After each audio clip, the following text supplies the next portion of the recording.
Hello everyone, कैसे हैं आप सब लोग। आई होप आप सब अच्छे होंगे। तो आज हमें पढ़ना है स्ट्रक्चरल ऑर्गेनाइजेशन इन एनिमल के अंदर muscle tissue, neural tissue, organ and organ system. तो आज हमारा लेक्चर नंबर 6 है। तो चलिए स्टार्ट करते हैं मसल टिश्यू से। सबसे पहले यहाँ पे आप देख सकते हो बाहर हमने मसल दिखाया है। मसल के अंदर मसल बंडल प्रेजेंट होते हैं जिसे हम फेसिकल भी कहते हैं। मसल के अंदर मसल बंडल प्रेजेंट होते हैं जिसे हम फेसिकल कहते हैं। मसल बंडल के अंदर मसल फाइबर्स प्रेजेंट होते हैं जिसे हम मसल सेल्स भी कहते हैं। मसल फाइबर होते हैं वो कैसे होते हैं, लॉन्ग होते हैं, सिलेंड्रिकल होते हैं और पैरेलली अरेंज्ड होते हैं। ये लॉन्ग, सिलेंड्रिकल और पैरेलली अरेंज्ड होते हैं। उसके अंदर थिन फाइब्रिल्स दिखते हैं जिसे हम क्या कहते हैं, मायोफिब्रिल्स कहते हैं। जो मायोफिब्रिल्स होते हैं वो प्रोटीन के फिलामेंट होते हैं। दो तरह के होते हैं protein filament, actin and myosin. I hope आपको क्लियर हो गया होगा। यहाँ पे आप देख सकते हो सबसे बाहर मसल, उसके अंदर मसल बंडल या जिसे हम कहते हैं फेसिकल, उसके बाद मसल फाइबर यानी मसल सेल के अंदर मायोफिब्रिल्स, और मायोफिब्रिल्स प्रोटीन के फिलामेंट होते हैं जिसके अंदर एक्टिन एंड मायोसिन प्रेजेंट होते हैं। आई होप आपको इतना क्लियर हो गया होगा। तो अब हमें नेक्स्ट पॉइंट लिखना है।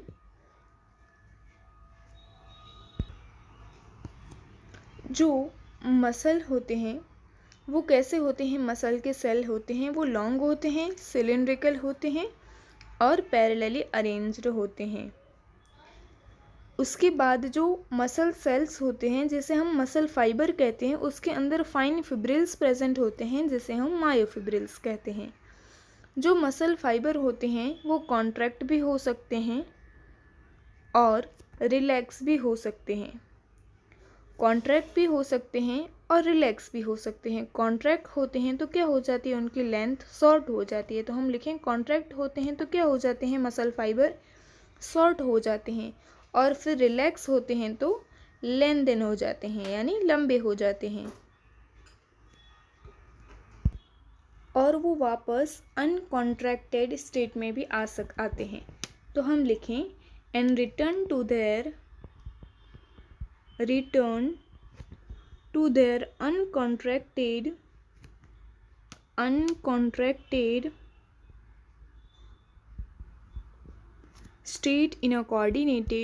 uncontracted state in a coordinated fashion. शॉर्ट हो जाते हैं, उसके बाद लॉन्ग भी हो जाते हैं और रिटर्न अनकॉन्ट्रैक्टेड स्टेट में भी आ सकते हैं। उसके बाद नेक्स्ट पॉइंट लिखना है, in general muscles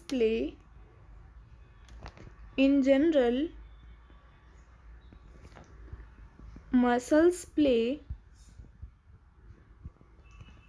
an active role in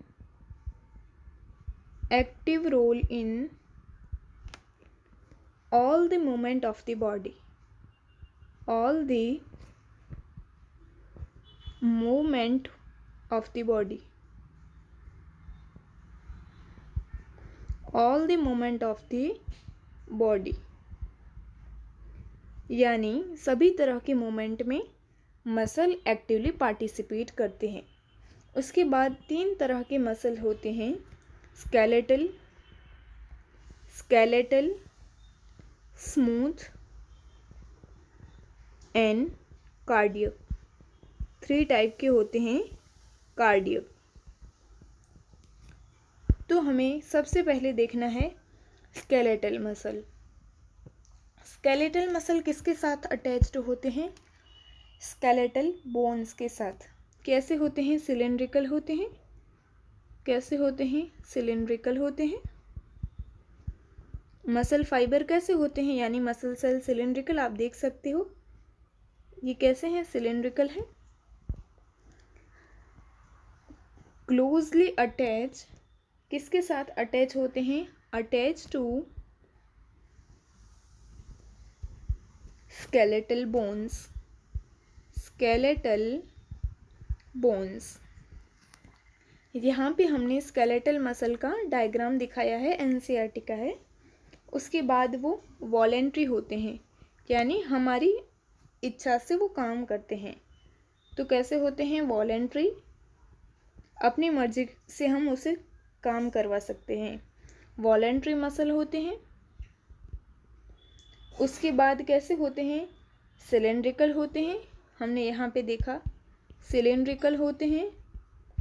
उसके बाद कैसे होते हैं? मल्टी न्यूक्लिएटेड होते हैं, सिलेंड्रिकल। और कैसे होते हैं? मल्टी न्यूक्लिएटेड, यानी एक से ज़्यादा न्यूक्लियस प्रेजेंट होता है, मल्टी न्यूक्लिएटेड। यानी उसके बाद नेक्स्ट पॉइंट लिखना है स्ट्राइसन्स, यानी जो यहाँ पे आप देख सकते हो, ये ऐसे आपको स्ट्राइसन्स नज़र आते हैं, तो वो प्रेजेंट होते हैं। तो हम लिखें स्ट्राइटेड और स्ट्रिप्टेड muscle, striated, striated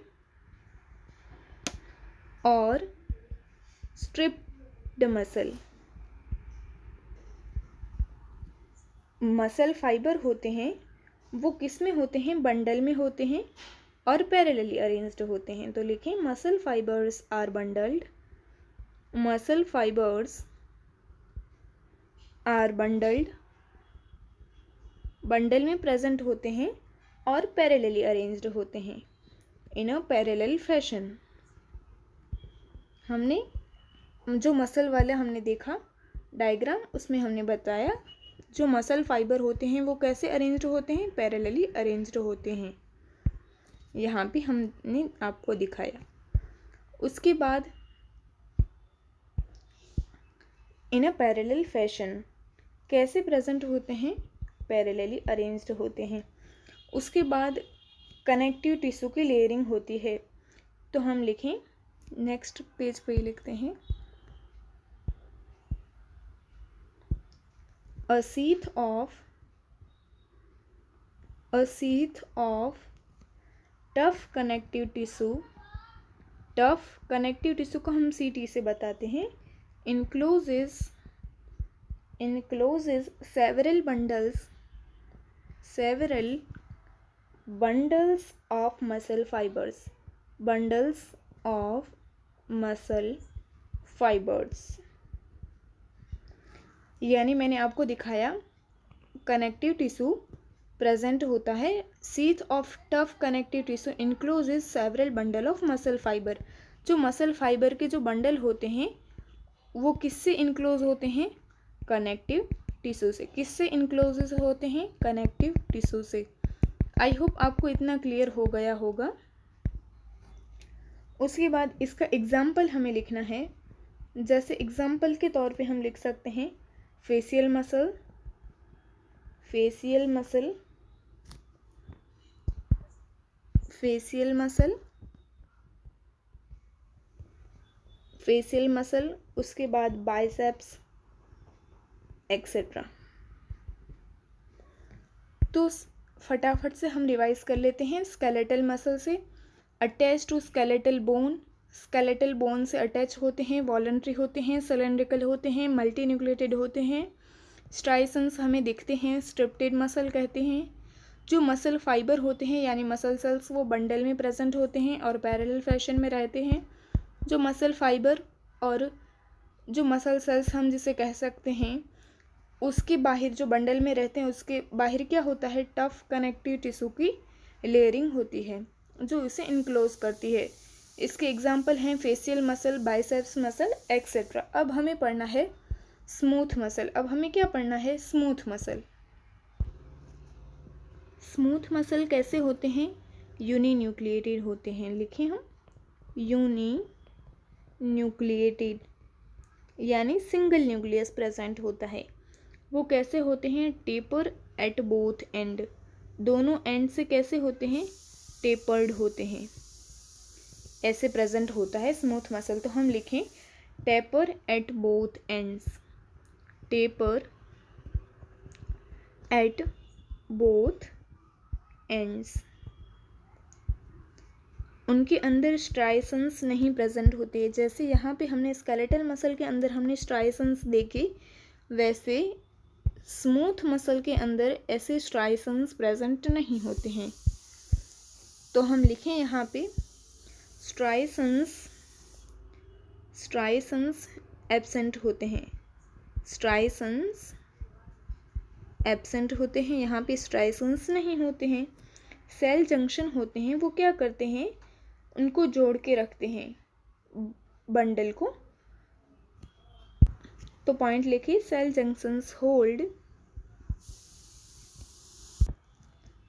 junctions hold them together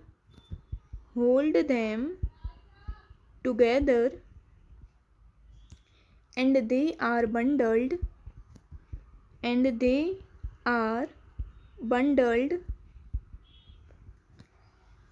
together in a connective tissue sheath।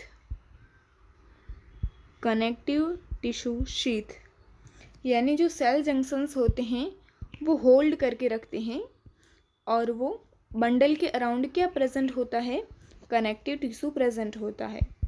उसके बाद नेक्स्ट पॉइंट लिखना है, जैसे एग्जाम्पल कहाँ कहाँ प्रेजेंट होते हैं, तो हम एग्जाम्पल के तौर पे लिखें wall of internal organs, wall of internal organ,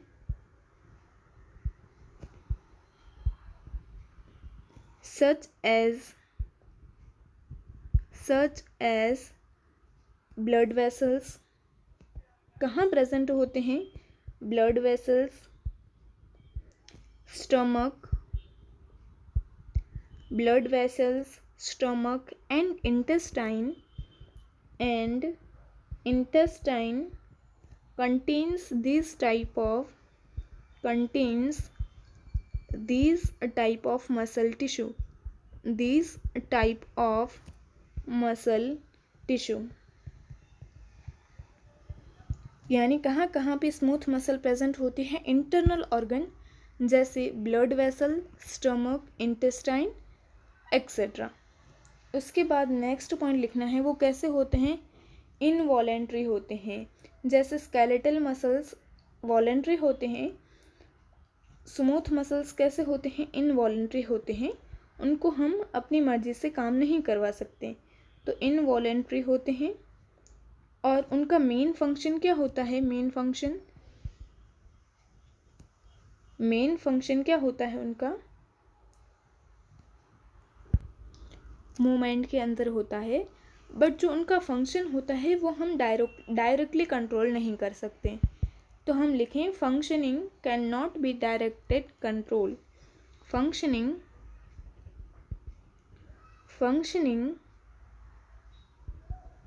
can not be directly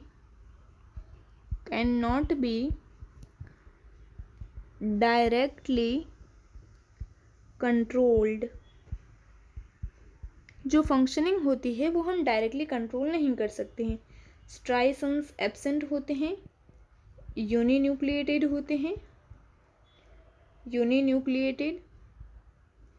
और कैसे होते हैं, अनब्रांच्ड होते हैं, यानी ब्रांचिंग भी नहीं होती है। यूनिन्यूक्लिएटेड होते हैं और स्ट्राइसन्स नहीं होते हैं, स्ट्राइसन्स एब्सेंट होते हैं। आई होप आपको अच्छे से क्लियर हो गया होगा। Taper at both ends revise कर लें। टेपर होते हैं, स्ट्राइसन्स एब्सेंट होते हैं, सेल जंक्शंस होते हैं जो उनको साथ में रखते हैं, और कनेक्टिव टिश्यू का लेयर भी पाया जाता है, यानी कनेक्टिव टिश्यू भी पाया जाता है। उसके बाद यहाँ पे कहाँ प्रेजेंट होते हैं, blood vessel, stomach, intestine internal organ है, इनवॉलेंट्री होते हैं, उनके फंक्शन को हम डायरेक्टली कंट्रोल नहीं कर सकते हैं, यूनिन्यूक्लिएटेड होते हैं और अनब्रांच्ड होते हैं। तो अब हमें पढ़ना है कार्डियक मसल। क्या पढ़ना है, कार्डियक मसल कहाँ प्रेजेंट होता है, तो हम लिखें प्रेजेंट ओनली इन हार्ट। कैसा टिश्यू होता है, कॉन्ट्रैक्टाइल टिश्यू होता है, कॉन्ट्रैक्टाइल टिश्यू होता है और हार्ट में ही पाया जाता है। सेल जंक्शंस प्रेजेंट होते हैं। सेल जंक्शंस क्या होते हैं? प्रेजेंट होते हैं। Cell junctions fuse the plasma membrane of cardiac muscle cells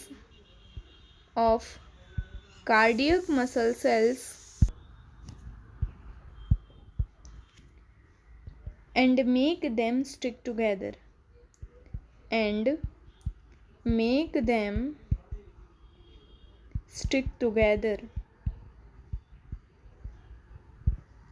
जो सेल जंक्शंस होते हैं वो क्या करते हैं? प्लाज्मा मेम्ब्रेन को क्या करते हैं? फ्यूज करते हैं और सेल्स को क्या करते हैं? साथ में रखते हैं। उसके बाद कैसे होते हैं? इनवॉलेंट्री होते हैं। स्ट्राइसन्स प्रेजेंट होते हैं, तो हम लिखें सो स्ट्राइसन्स। गैप जंक्शंस प्रेजेंट होते हैं। गैप जंक्शंस क्या होते हैं? प्रेजेंट होते हैं। उसके बाद वो कैसे होते हैं? सिलिंड्रिकल होते हैं, तो हम लिखें सिलिंड्रिकल। और कैसे होते हैं? यहाँ पे आप देख सकते हो आपको ब्रांचिंग नज़र आ रही है, तो ये कैसे होते हैं? ब्रांच्ड होते हैं। उसके बाद कैसे होते हैं? यूनिन्यूक्लिएटेड, सिंगल सेल के अंदर सिंगल न्यूक्लियस, तो हम लिखें यूनिन्यूक्लिएटेड।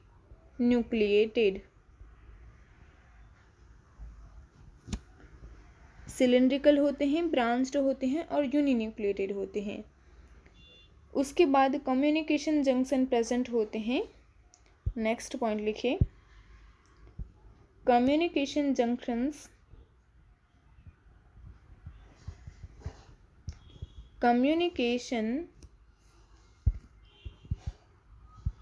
जंक्शन कहाँ प्रेजेंट होते हैं? Intercalated disc.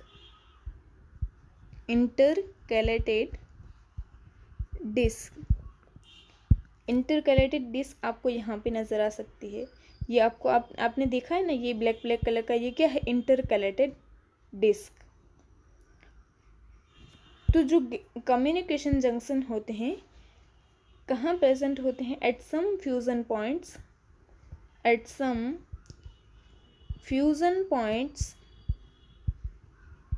allow the cell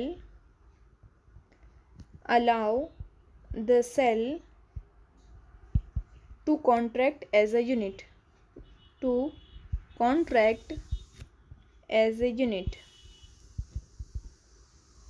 जैसे एग्जाम्पल आप लिख सकते हो, when one cell receives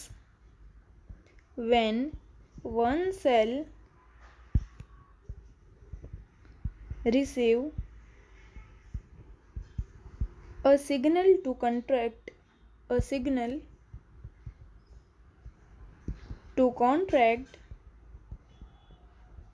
its neighbors are also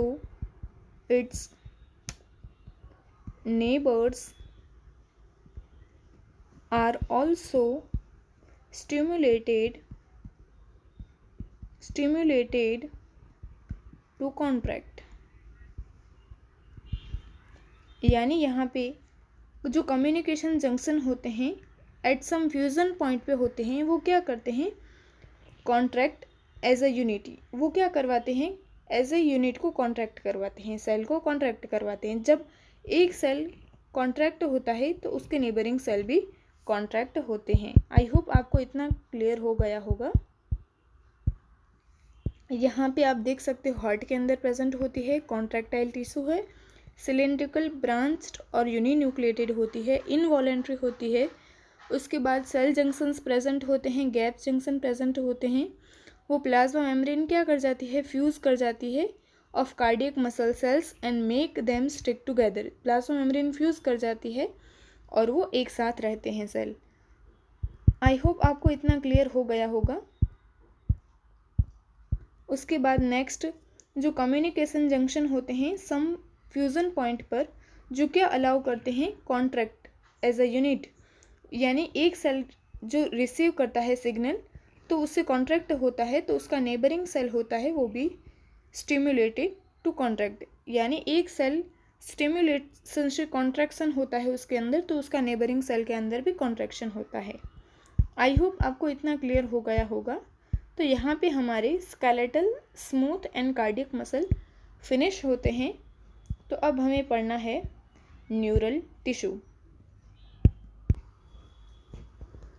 neural tissue Neural tissue exert the greatest control over the body's responsiveness to changing conditions। यानी जो हमारी न्यूरल टिश्यू होती है वो ग्रेटेस्ट, यानी हमारी पूरी बॉडी के अंदर न्यूरॉन्स प्रेजेंट होते हैं, न्यूरल टिश्यू का पार्ट है। तो वो क्या करते हैं, हमारी जो बॉडी के अंदर जो हमारे एक्सटर्नल, हमें जैसे किसी भी तरह की कंडीशन चेंज होती है तो वो रिस्पॉन्स करते हैं। Neurons the unit of neural system are excitable cells. Neurons कैसा है, एक्साइटेबल सेल्स है। The neuroglia cells which constitute the rest of the neural system protect and support neurons. Neuroglia cell क्या करते हैं, न्यूरॉन्स को protect करते हैं और सपोर्ट करते हैं। Neuroglia make up more than 1/2 of the volume of neural tissue in our body. जो न्यूरोग्लिया सेल होते हैं वो हाफ से भी ज़्यादा होते हैं हमारी बॉडी के अंदर। When a neuron is suitably stimulated, an electrical disturbance is generated which swiftly travels along its plasma membrane। यानी न्यूरॉन को कोई स्टिमुलेशन आता है, जो न्यूरॉन को स्टिमुलेशन आता है तो वो पूरा ट्रैवल करता है और कहाँ जाता है, प्लाज्मा मेम्ब्रेन के ऊपर ट्रैवल करता है। Arrival of disturbance at the neuron's ending or output zone trigger events that may cause stimulation or inhibition of adjacent neuron and other cells। जो स्टिमुलेशन था वो न्यूरॉन के एंड पर जाता है और वो दूसरे न्यूरॉन को एक्साइट भी कर सकता है और इनहिबिट भी कर सकता है। वो हमें चैप्टर 21 उसके अंदर न्यूरॉन वाला चैप्टर है, उसके अंदर हमें पढ़ना है। एक बार जल्दी से रिवाइज कर लेते हैं।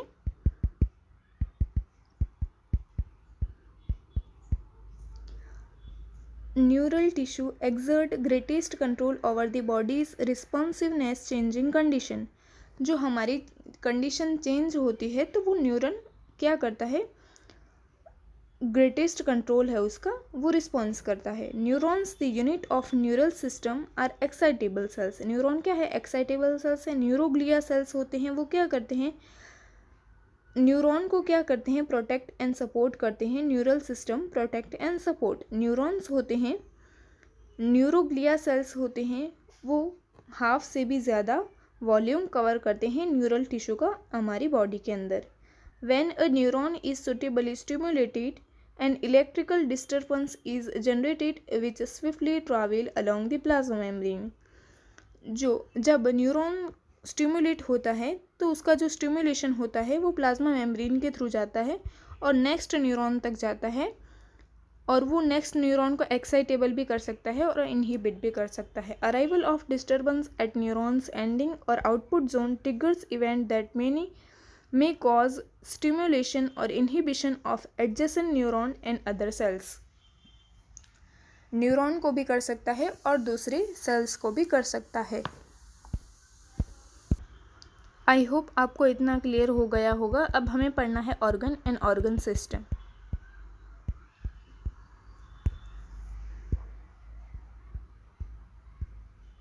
Organ and organ system.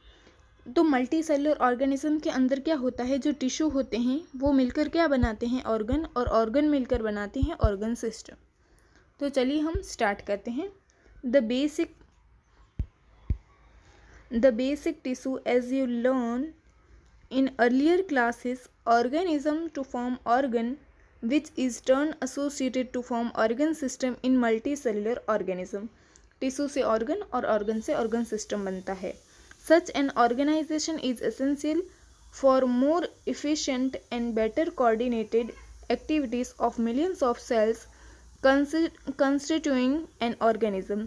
Organ system बनता है तो क्या हो जाता है, कोऑर्डिनेटेड एक्टिविटी हो जाती है, मिलियंस ऑफ सेल्स पार्टिसिपेट करते हैं। Each organ in our body is made of one or more type of tissue. जैसे एग्जाम्पल के तौर पे हम देख सकते हैं epithelial, connective, muscular and neural. We also notice after some careful study that the complexity in organ and organ system displays certain discernible trend. These discernible trend is called evolutionary trend. हम evolution होता है तो बदलाव तो आते हैं। उसके बाद in this chapter you are being introduced to morphology and anatomy of frog और कॉकरोच भी हमें पढ़ना है। Morphology refers to study of form और एक्सटर्नली विजिबल फीचर्स। मॉर्फोलॉजी किसे कहते हैं? जो हम बाहर से देख सकते हैं। In case of plants and microbes morphology precisely means only this, जो हम बाहर से फीचर देख सकते हैं। In case of animals this refers to the external appearance of the organ and part of the body. Animal के अंदर क्या करते हैं? External organ, external appearance of the organs and part of the body के study को हम क्या कहते हैं? मॉर्फोलॉजी कहते हैं। The world anatomy conventionally is used for the study of morphology of internal organs. Internal organs की स्टडी को हम क्या कहते हैं? Anatomy. You will learn the morphology and anatomy of frog की और कॉकरोच की हमें क्या करना है? मॉर्फोलॉजी और एनाटॉमी हमें पढ़ना है। आई होप आपको इतना अच्छे से क्लियर हो गया होगा। तो यहाँ पे हमारा टिश्यू वाला पोर्शन कंप्लीट होता है। इस चैप्टर के अंदर हमारा अब बचा है फ्रॉग और दूसरा बचा है कॉकरोच। फ्रॉग एंड कॉकरोच बचा है तो वो हम जल्द ही फिनिश करेंगे। इस लेक्चर से रिलेटेड कोई भी डाउट हो, कोई भी क्वेरी हो तो आप मुझे कमेंट में बता देना। मैं आंसर देने की पूरी कोशिश करूँगी। नेक्स्ट लेक्चर में फिर मिलेंगे। Thank you.